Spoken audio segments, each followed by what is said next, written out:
반갑습니다. 홍건대 목사입니다. 오늘은 존 비비어의 음성이라는 책을 소개하려고 합니다. 음성하면 보통 우리는 하나님의 음성을 듣는 것에 대해서 많이 생각하는데, 이 책은 예언에 관한 책입니다. 물론 예언도 하나님의 음성을 듣고 말하고 하는 그런 내용이긴 한데, 이 책은 굉장히 포괄적으로 예언에 대해서 많이 다뤄주고 있는데, 하나님의 인도하심, 성령의 음성을 듣고 인도하심을 따라가는, 또 내적 음성과 이런 것을 분별하고 또 예언을 분별하고 하는 이런 부분에서 상당히 많은 도움이 될 거라고 생각을 합니다. 존 비비어는 많이 알려져 있고, 또 이 책은 터치북스에서 나왔는데, 보통 존 비비어는 또 두란노나 규장이나 이런 데서도 아마 책을 내고 있는 걸로 알고 있는데, 많이 알려진 작가이기 때문에 좀 그냥 안심하고 소개할 수 있는 분인 것 같습니다. 지난번에도 제가 책을 이렇게 소개할 때 참 작가 소개가 사실 조심스럽더라고요. 근데 존 비비어는 괜찮지 않겠나 이런 생각이 듭니다. 특히나 이 책은 이제 예언과 관련해서 혼란을 겪거나 또 좀 예언과 관련해서 아마 아픈 상처가 있는 분들도 꽤 많이 있지 않을까 생각을 합니다.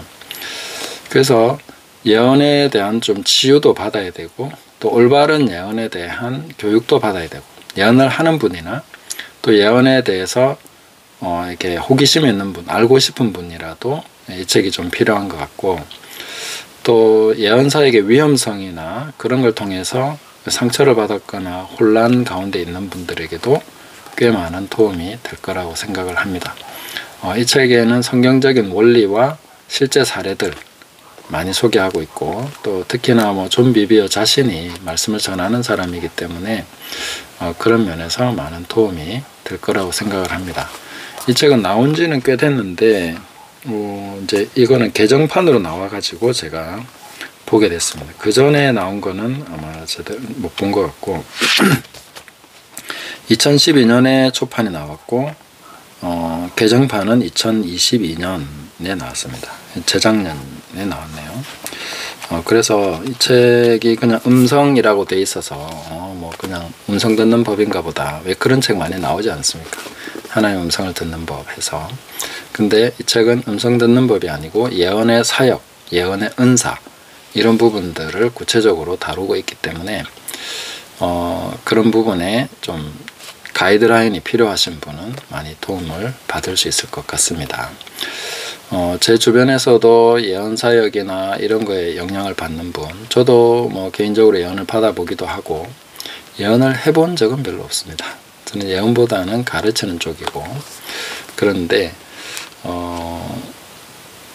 여기 이 책 안에 있는 그 부정적인 사례들 보면은 우리도 흔히 그런 거 아마 보셨을 거예요. 어떤 목사님이 두 형제 자매가 있는데, 이제 그 사람이 이제 결혼하게 될 것이다, 이런 식으로 예언을 해주면 아니라고 생각하고 안 하는 사람도 있겠지만, 또 정말 하나님 뜻대로 살고 싶은 마음이 있는 분들은 정말 결혼을 했어요. 이 책 안에도 그런 이야기가 있습니다.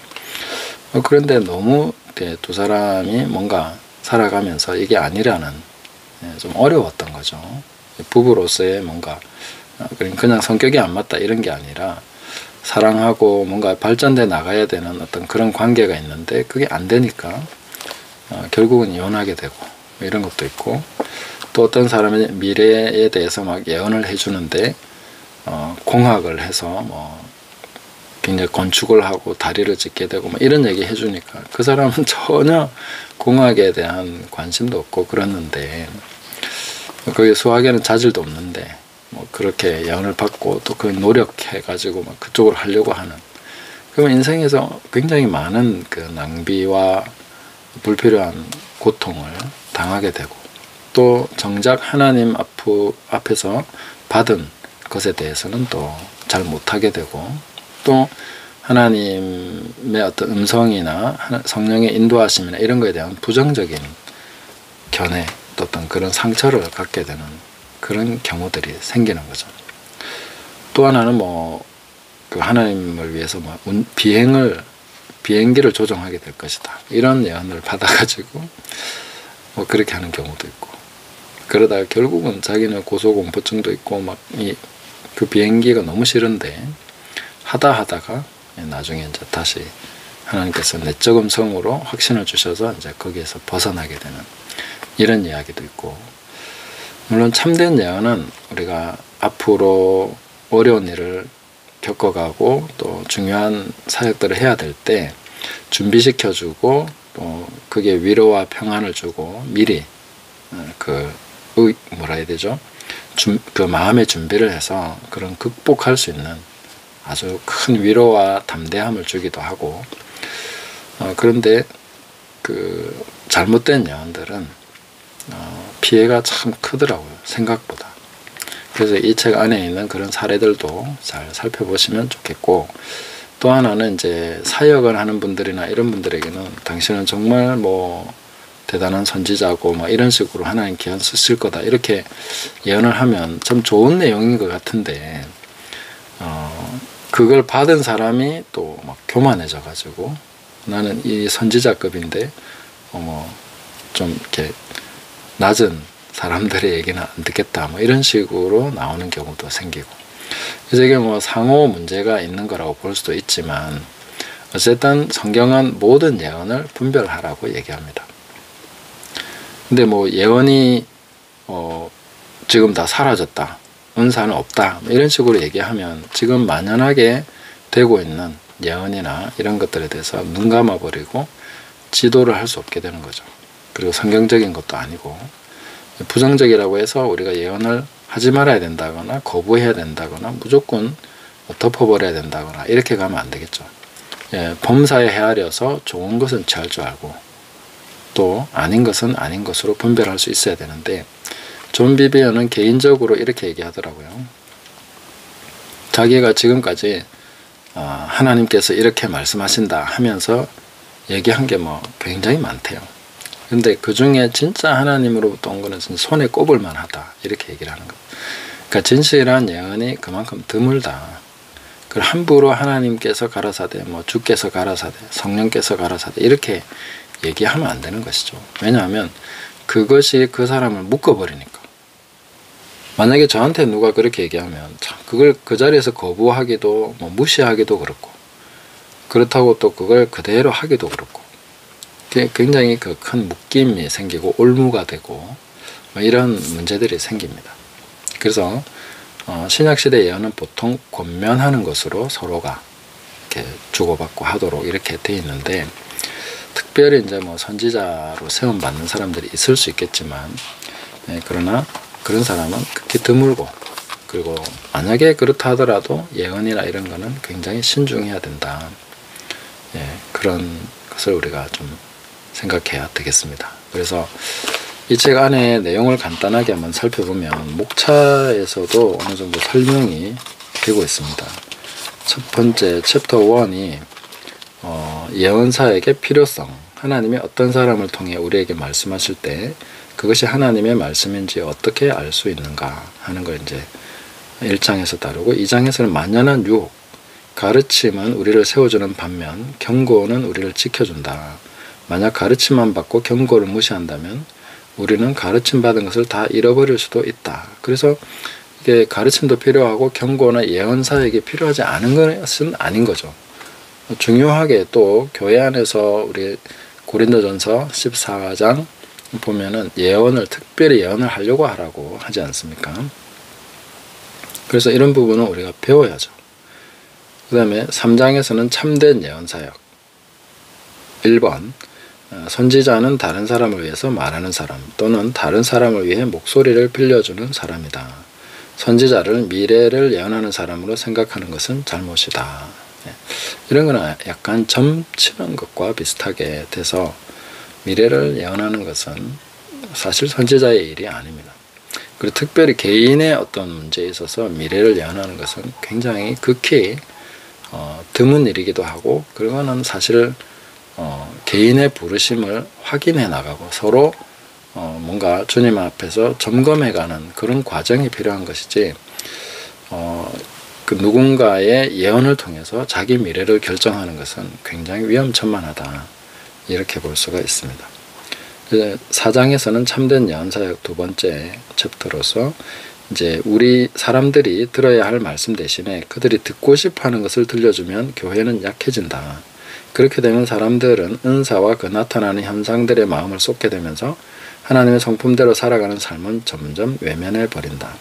이게 이제 은사주의 교회에서 많이 나타나는 건데, 그 예언이나 이런 게 막 풍성하고 정말 딱딱 맞는 것 같고 막 되게 처음에는 너무 좋아요. 근데 그게 뭐냐면 그 마음속에 있는 우상에게 서로 이렇게 화답하는 식으로 예언이 되는 경우들이 있습니다. 그러니까 그 사람에게 딱 맞게 정말 듣고 싶은 이야기를 막 해주는 그런 영들이 있는 것이죠. 너무 또 잘 맞춥니다. 그런데 맞춘다고 해서 그 영을 신뢰하면 안 된다. 네, 그것을 우리가 잘 아셔야 됩니다. 그 다음에 5장에서는 예언의 오염. 그래서 우리는 자기가 듣고 싶은 말이 아니라 들어야만 하는 하나님의 말씀을 그대로 들을 귀가 필요하다. 항상 우리는 들으면서 다 분별해야 되고, 주의해야 되는 것은 책임, 선택에 대한, 결정에 대한 책임은 자기에게 있다는 거 알아야 됩니다. 예언을 받았다고 해서 내 책임이 없어진다거나 내가 선택하는 것에 있어서 다 맡겨버려도 된다는 것이 아닙니다. 전부 자기 책임입니다. 네, 그런 부분도 들을 기가 있어야 되겠죠. 그 다음에 6장에 가면 개인적 예언. 신약에서 누군가 개인적인 예언을 하는 경우는 정도를 벗어난 사람을 교정하기 위한 경우가 많다. 또는 예언의 말씀을 통해 다가올 어려움과 싸움을 대비해 힘을 북돋우려는 것이다. 네, 이런 쪽으로 이제 예언이 되면 상당히 괜찮은 거죠. 7장에서는 마음의 우상에 속지 말라. 여호와께서 살아계심을 두고 맹세하노니 내 하나님께서 말씀하시는 것 곧 그것을 내가 말하리라. 하나님 아버지여, 오늘날에도 꼭 이렇게 대언하는 선지자를 보내주소서. 네, 그 우상에게 화답하는 말이 아니라, 그러니까 설교도 그렇게 하기 쉽죠. 사람들의 마음에 이렇게 사람들을 모을 수 있는, 또 인기 있는, 그리고 좋아하는 그런 메시지를 전하려는 유혹은 항상 있는 거죠. 네. 그러나 하나님의 말씀, 하나님께서 주시는 그것을 말해야 된다. 그 다음에 8장에서는 믿음을 파괴하는 거짓 예언. 너희에게 예언하는 선지자들의 말을 듣지 말라. 그들은 너희에게 헛된 것을 가르치나니 그들이 말한 묵시는 자기 마음으로 말미암은 것이요 여호와의 입에서 나온 것이 아니니라. 그러니까 예언이 어떤 면에서는 도움이 되다가도 믿음을 결정적으로 파괴하는 때가 옵니다. 왜냐하면 안 맞아버리고 뭔가 그렇게 했는데 굉장히 공경에 처하거나 어려움이 오고 이 길이 아니다 하는 식으로 그게 되고 나면은 그 다음부터는 사실 하나님에 대한 신뢰까지도 무너지는 그런 경우들이 많기 때문에 굉장히 많은 것 같습니다. 이런 사례들이. 그래서 이 책을 꼭 한번 보셨으면 합니다. 그리고 9장에서 내 백성에게 패역을 가르쳤다. 하나님이 주시지는 않았지만 우리의 마음에 드는 말을 용납하고 받아들이면 우리의 삶은 미혹과 멸망에 빠진다. 그냥 잘못된 정도, 뭐 아니었네 이 정도가 아니라 상당히 심각한, 예언이라는 것은 굉장히 심각한 결과를 가져오기 때문에 이 패역하게 되는, 부모에게 거역하게 되거나 뭐 이단에 빠진 것처럼 그 예언을 꽉 붙들고 이제 안 놓는 거죠. 그럼 누가 말해도 안 듣는 거죠. 부모 말도 안 듣습니다. 그래서 이 올바른 영적 질서가 무너지고 이런 경우들도 생기는 거죠. 그리고 10장에서는 이세벨 작전해서 너는 이 책을 쓰면서 저항을 받게 될 것이다. 이 책은 원수가 나의 교회 안으로 침투해 들어오는 주요한 경로를 드러내기 때문이다. 이세벨에 대한 이 부분은 굉장한 통찰력이 있는 것 같습니다. 그래서 어떤 식으로 교회에 이 예언을 통해서 침투하는가, 이것도 아주 이게 정말 괜찮은 사역을 잘하고 있는 그런 경우인데 예언이 들어와서 그 관계를 무너뜨리고 사역조차 황폐하게 만드는 그런 경우들도 생기는 거죠. 그리고 11장에는 스스로 임명한 사람들, 모세는 자기 힘으로 애쓰는 것이 허망하다는 사실을 일찌감치 깨달은 사람이다. 40년의 광야 기간으로 그는 하나님의 부르심을 앞서가지 않는 지혜를 얻었다. 자칭 선지자, 자칭 사도, 그런 사람들이 있죠. 하나님이 세우시지 않았는데 자기가 스스로 된 사람들. 항상 그런 경우는 빠릅니다. 뭔가 하나님께서 주시는 것보다 빨리 하는 거죠. 실제로 그런 것이 그 사람의 부르심일 수도 있는데 워낙 속도가 빨라서 오버하는 거죠. 속도 위반을 하게 되는 것이죠. 그런 경우들도 있고 자칭 선지자나 자칭 예언자나 이런 사람들도 지금도 많이 활동하고 있는 것 같고 유튜브에도 종종 나오는 걸 본 적이 있습니다. 그 다음에 12장에 보면 이세벨의 속임수, 깊은 영감을 받았다 해서 자기를 높이는 근거가 될 수는 없다. 하나님 주시는 권위가 없으면 여러분은 미혹을 통해 잘못된 권위를 행사할 수밖에 없다. 그래서 내가 영감을 많이 받았다. 뭔가 성경을 많이 깨달았다는 것이 자기가 다른 사람보다 더 높다는 의미가 아니다 하는 거죠. 그래서 어떤 교회를 섬기기 위해서 하나님의 백성들을 유익하게 하기 위해서 저한테 주신 것, 그걸 그냥 나누면 종으로서 섬기는 것이지 나는 이것까지 알고 있어, 이걸 하나님 나한테 가르쳐 주셨어, 그렇다고 해서 내가 누군가 위에 군림해도 된다는 얘기는 아니라 하는 거죠. 13장에서 열매로 선지자를 분별하라. 거짓 선지자는 하나님께서 맡기신 은사를 이용해서 사람들을 자기에게로 이끈다. 이게 지배하려는, 영적으로 얽어매고 자기에게서 떠나지 못하게 하는 이런 사람들이 꽤 많습니다. 우리나라에도 그런 게 많고, 근데 문제는 그 사람에게만 있는 게 아니라 그 사람을 따르는 사람들에게도 있습니다. 그러니까 내가 선택하고 내가 결정하고 내가 직면하고 거기에 대해서 내가 책임지고 이렇게 살아가야 하나님 앞에 살아갈 수 있는데 그러고 싶지 않은 거죠. 어떻게 보면 회피하고 겁내고 겁쟁이죠. 도망치듯이 영적 권위를 가진 사람, 나한테 명령해주는 사람 밑에 가서 순종하면은 하나님 뜻대로 살게 되는 것처럼 착각해버리는 거죠. 그 사람은 굉장히 큰 피해, 그 사람에게 다 뺏겨버립니다. 시간도 뺏기고 많은 하나님 앞에 자기가 해야 될 걸 그 사람에게 다 뺏겨버리는 거죠. 그런 식으로 가면 안 됩니다. 그래서 열매로 선지자를 분별하라 했는데 참된 선지자는 사람을 그렇게 얽어매지 않습니다. 자기 휘하에 지배하고 얽어매고 떠나지 못하게 하고 그런 식으로 하지 않는다 하는 거죠. 14장에 진리의 사랑.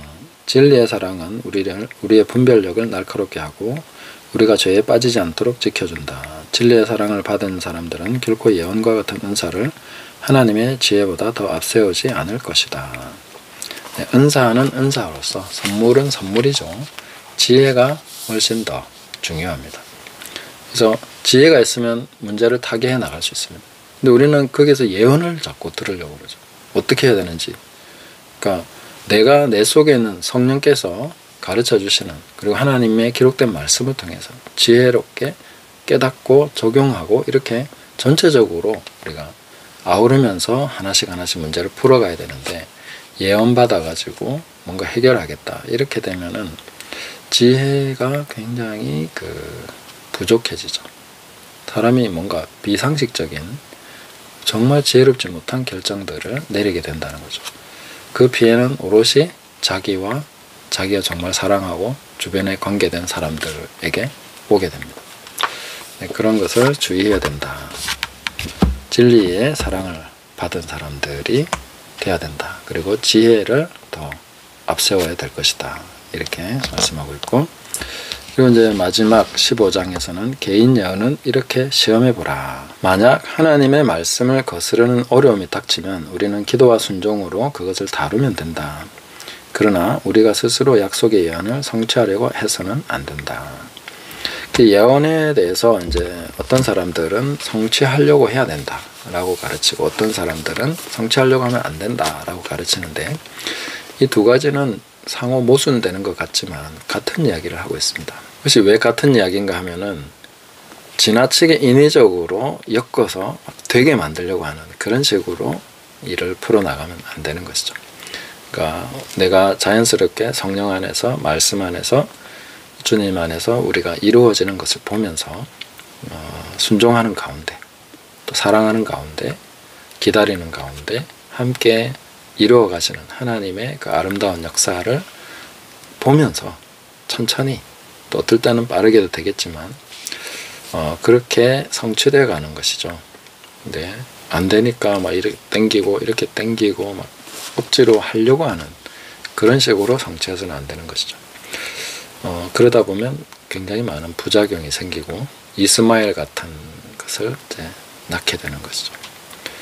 다윗이 세워져야 되는데 사울이 세워지고 이런 일이 생기는 것이죠. 그런 것을 주의해야 된다 하는 것이고, 마지막으로 우리가 예언을 사모하고 또 예언이 풍성하게 잘 풀어지면 정말 좋은 것인데, 지금 보면은 예언에 상처받아서 이제 예언 같은 거는 이제 싫다, 아예 문을 닫는 분도 생기고 꽤 많을 겁니다. 그리고 건전한 예언이나 이런 것이 과연 있겠나. 근데 그거 안 돼서도 또 예언한다는 사람들은 또 많은 사람들을 또 잘못된 길로 인도하는 경우들도 있고 하기 때문에 이 책을 통해서 좀 잘 분별을 하시면서 좀 공부도 하시고 그렇게 한번 점검을 전체적으로 한번 해보시면 좋겠다, 이런 생각이 듭니다. 오늘은 존 비비어의 음성 터치북스에서 나온 책을 소개해 드렸습니다. 감사합니다.